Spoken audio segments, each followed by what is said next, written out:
नमस्कार दोस्तों। तो स्वागत है आप सभी का हमारे एक और वीडियो में।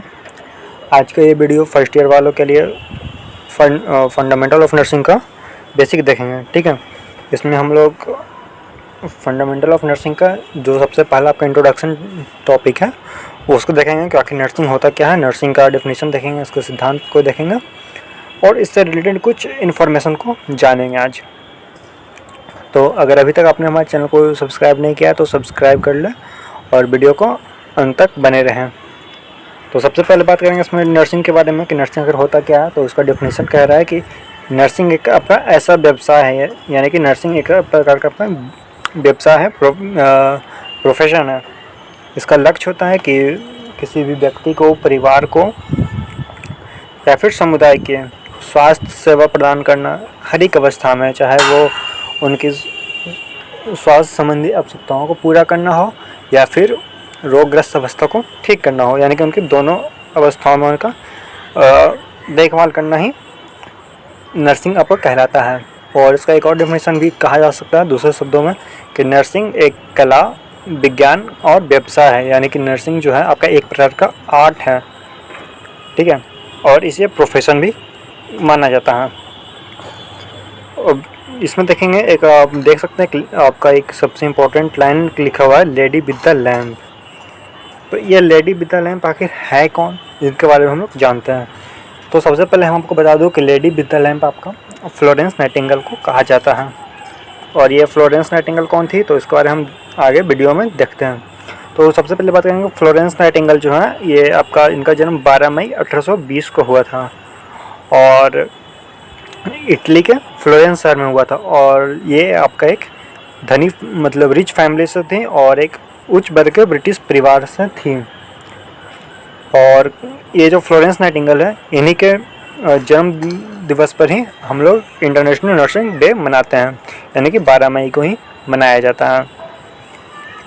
और कहता है कि जो फ्लोरेंस नाइटिंगेल हैं इनको आधुनिक नर्सिंग की जन्मदात्री माना जाता है, यानी कि फ्लोरेंस नाइटिंगेल ने आप कह लीजिए कि नर्सिंग सेवा में एक बहुत बड़े भूमिका निभाई थी। इन्होंने ही मतलब नर्सिंग को एक प्रतिष्ठित प्रोफेशन बनाया, यानी कि समाज में नर्सिंग को एक उनकी नज़रों में एक प्रतिष्ठित जगह दी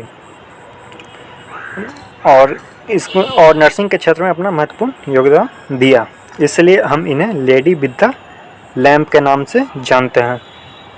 तो अगर ऑब्जेक्टिव में पूछा कि लेडी विद द लैम्प कौन है तो लेडी विद द लैम्प आपका फ्लोरेंस नाइटिंगेल है। ये देख लीजिए यहाँ लिखा हुआ है। इनके सम्मान में इनके जन्मदिन को नर्सेस दिवस के रूप में मनाया जाता है, यानी कि आपका 12 मई को ही इंटरनेशनल नर्सेस डे मनाया जाता है। चलिए आगे बात करते हैं, थोड़ा सा बात करते हैं स्कोप के बारे में, यानी कि नर्सिंग में क्या क्या स्कोप हैं, आप क्या क्या आगे कर सकते हैं। आप अगर आप जीएनएम की पढ़ाई करें तो जीएनएम के बाद आप किस चीज़ की पढ़ाई कर सकते हैं, आप किस लाइन में अपना करियर बना सकते हैं, उनके बारे में हम लोग बात करते हैं। तो नर्सिंग में सबसे पहले आपका अनेक सारा स्कोप आ जाता है, जिसमें सबसे पहले आपका आएगा एएनएम जीएनएम, जो अभी आप लोग कर रहे हैं। ठीक है, ये एक प्रकार का डिप्लोमा कोर्स है आपका और इसको करने के लिए आपका किसी भी मान्यता प्राप्त बोर्ड से इंटर होना, यानी कि 12वीं होना आवश्यक है, चाहे आप आर्ट्स से हो या फिर साइंस से हो। साइंस में आपका बायो हो या ना हो, या फिर मैथ से ही आप क्यों ना हो, तो भी आप जीएनएम कर सकते हैं। फिर आपका आता है basic BSc nursing and post BSc nursing, ये आपका अंडर ग्रेजुएट नर्सिंग आता है और इसके लिए आप कह लीजिए कि 12th में साइंस और बायो से होना अनिवार्य है। और अगर आप ये कर लेते हैं तो उसके बाद फिर आपका आता है एमएससी नर्सिंग और पीएचडी नर्सिंग, ये आपका कह लीजिए कि पोस्ट नर्सिंग में आ जाता है आपका, ये आपका अपर ग्रेजुएट में आ जाता है। ठीक है, ये ग्रेजुएशन के बाद होता है, यानी कि बीएससी नर्सिंग करने के बाद आप कर सकते हैं एमएससी नर्सिंग या पीएचडी नर्सिंग। इसके बारे में हम आपको एक और डिटेल वीडियो बना देंगे कि नर्सिंग के बाद नर्सिंग में कौन कौन से स्कोप हैं, एएनएम जीएनएम बीएससी नर्सिंग आप कर सकते हैं, उसके लिए क्या एलिजिबिलिटी है, क्या क्या योग्यताएं हैं, किस चीज़ से होना चाहिए आपका 12th पास, आप क्या नहीं होना चाहिए, सारा डिटेल वीडियो में बना देंगे। चलिए तो आगे बात करें इसका स्कोप के बारे में, थोड़ा सा डिटेल से जानेंगे कि अगर आप नर्स बन जाते हैं तो आपको कौन कौन से क्षेत्र में जाकर काम करना पड़ता है। तो सबसे पहला इसमें जो आपका क्षेत्र आएगा वो है मिडवाइफ का ही। अगर आप जीएनएम कर रहे हैं या तो फिर इसका फुल फॉर्म में लिखा हुआ है जनरल नर्सिंग मिडवाइफरी या फिर एक्सिलरी नर्सिंग मिडवाइफरी, तो इस सब आपका मिडवाइफ का काम आता है। तो सबसे पहले मिडवाइफ के क्षेत्र में आपका रहेगा कि इसमें आपका गर्भावस्था में माँ की देखभाल करना होता है, यानी कि जो प्रेग्नेंट लेडी हैं उनकी आप देखभाल करें या फिर उनका प्रसव करवाना पड़ता है।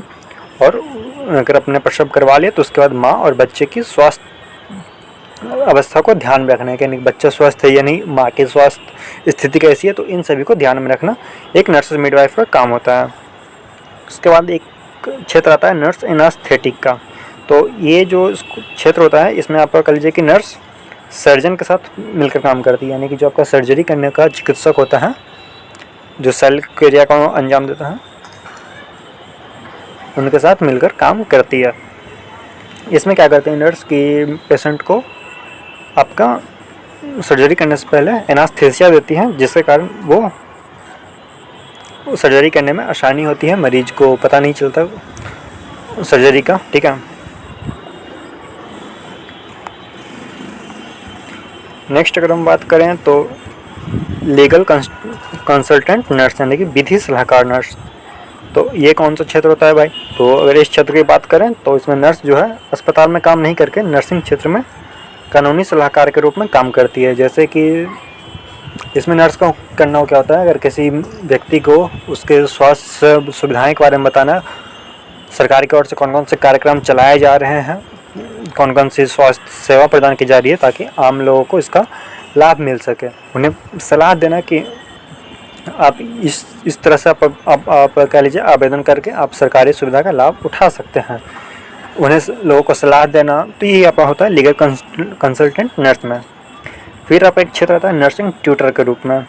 तो नर्सिंग ट्यूटर के रूप में आपको अगर काम करना चाहते हैं तो इसके लिए सबसे पहले आपको बीएससी नर्सिंग की डिग्री कंपलसरी है। बिना बीएससी नर्सिंग के आप नर्सिंग ट्यूटर नहीं बन सकते हैं, आप किसी भी नर्सिंग संस्थान में पढ़ा नहीं सकते हैं। तो यही होता है ट्यूटर में, आप नर्सिंग विषयों को पढ़ा सकते हैं नर्सिंग संस्थान में जाकर के। इसके लिए आपका बीएससी नर्सिंग की डिग्री होना कंपलसरी है। आपका एक आता है रिसर्चर नर्स के रूप में, यानी कि इसमें नर्स जो है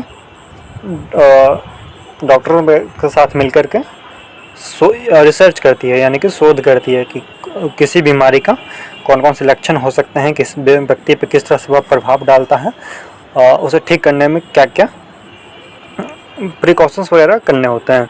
तो इन सब चीज़ों पर रिसर्च करना भी एक काम होता है। तो इस लाइन में रिसर्चर नर्स कहते हैं इस तरह के काम करने वाली नर्स को। एक होती है आपका मिलिट्री नर्स। तो मिलिट्री नर्स जनरली वैसे नर्स को कहते हैं जो मिलिट्री हॉस्पिटल यानी कि जो सेना के अस्पताल में काम करती हैं और सेना के जवानों की देखभाल करती हैं।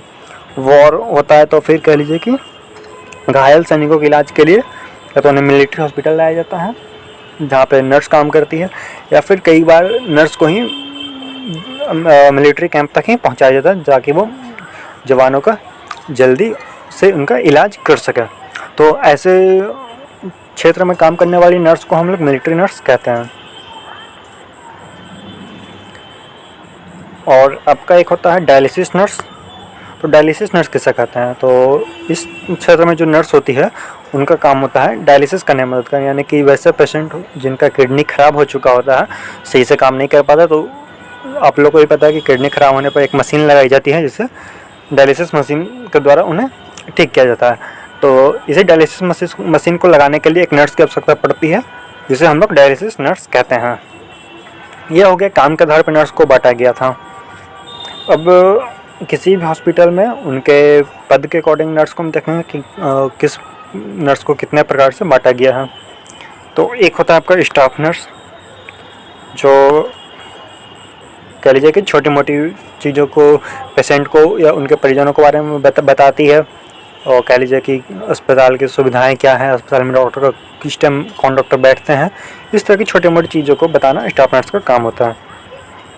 फिर आपको होता है वार्ड इंचार्ज, जो वार्ड के सारी डाटा उनके पास होता है, सारी मरीज की जानकारी वार्ड इंचार्ज के पास होती है। नेक्स्ट इसी तरह आपका आएगा डिपार्टमेंट सुपरवाइजर, फिर आपका डिप्टी नर्सिंग सुपरिटेंडेंट और nursing superintendent and director of nursing. तो इस तरह से नर्सिंग को हॉस्पिटल में अनेक पोस्ट में बांटा गया है और पोस्ट अकॉर्डिंग सभी नर्स की सैलरी भी होती है। चलिए अब देखेंगे प्रिंसिपल ऑफ नर्सिंग यानी कि नर्सिंग का सिद्धांत क्या होता है। ठीक है, तो सबसे पहला कहते हैं कि नर्सिंग का सिद्धांत का तात्पर्य होता है यानी कि इसका मतलब होता है यांत्रिक, ऊष्मीय, रासायनिक एवं जीवाणुजन्य आघात से मरीजों एवं कार्यकर्ताओं को बचाव एवं सही प्रकार की बाधाओं से सुरक्षित रखना। यानी कि जो नर्सिंग सिद्धांत है इसका मतलब ही होता है कि किसी भी मरीज को यांत्रिक यानी कि किसी तरह से कट फट जाने से या फिर उसमें यानी कि जल जाने से या किसी भी तरह से हीट से अगर वो क्षतिग्रस्त हो जाता है मरीज, केमिकल से वह इंजर्ड हो जाता है या फिर किसी बैक्टीरिया के कारण वो इन्फेक्टेड हो जाता है, तो इन सभी चीज़ों से मरीजों को बचाना एवं उनके बचाव में जो जितनी भी बाधाएं आती है उन सभी को दूर करना ही इसका मूल सिद्धांत है। इसमें दो तरह के सिद्धांत जनरली दिया जाता है, एक आपका होता है वर्जीनिया हेंडरसन का सिद्धांत और दूसरा होता है आपका अब्दुल्ला नर्सिंग का सिद्धांत। तो इस टॉपिक में हम लोग वर्जीनिया हेंडरसन के नर्सिंग के सिद्धांत के बारे में सिर्फ देखेंगे। तो इसका सिद्धांत कुछ इस तरह से है कि समान रूप से सांस लेना, उत्सर्जन क्रिया को संपन्न होना। ठीक है, इसमें ये देखा जाता है कि पेशेंट्स नॉर्मल रूप से अपना सांस ले रहा है, उसकी जो उत्सर्जन की प्रक्रिया है वो सही सलामत तो संपन्न हो रही है कि नहीं। फिर नियमित रूप से पेशेंट का खाना और पीना का ध्यान रखना, टाइम से खाना मिलते रहना चाहिए उसे। फिर तीसरा होता है आराम एवं पूरी नींद, क्योंकि आराम और एक कंप्लीट जो नींद होती है ना वो किसी भी मरीज को ठीक होने में सबसे अहम भूमिका निभाती है।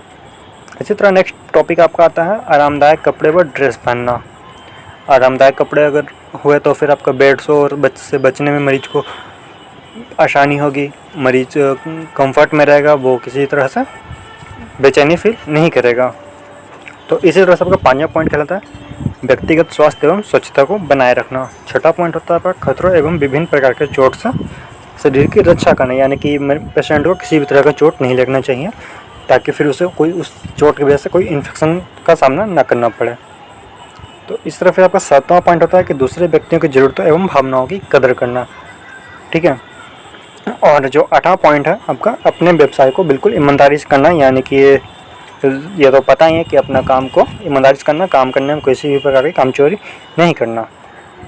फिर 9वां पॉइंट कहता है कि एक ऐसी शिक्षा व्यवस्था की खोज करना एवं संतुष्ट होना जिससे कि समान स्वास्थ्य का विकास संभव हो। इसलिए रिसर्चर नर्स का ज़रूरी हो जाता है, क्योंकि जो रिसर्चर नर्स होती है वही एक किसी व्यक्ति के इलाज करने की नए नए तरीक़ों की खोज करती रहती है और वो तरीका सुलभ हो इस बात का भी ध्यान वो रखती है। नेक्स्ट अगर बात करें तो इतना ही आज। नेक्स्ट टॉपिक में हम इसका एक नर्स को क्या क्या गुण होते हैं, ठीक है, एक अच्छे नर्स में क्या क्या गुण होने चाहिए, इन सभी के बारे में हम बात करेंगे। और कह लीजिए आपका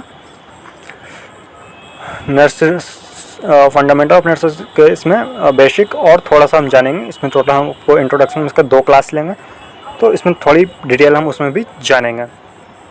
तो अपने वीडियो को यहाँ तक देखा, तो अगर पसंद आए तो लाइक ज़रूर करें और हमारे साथ बने रहें। धन्यवाद।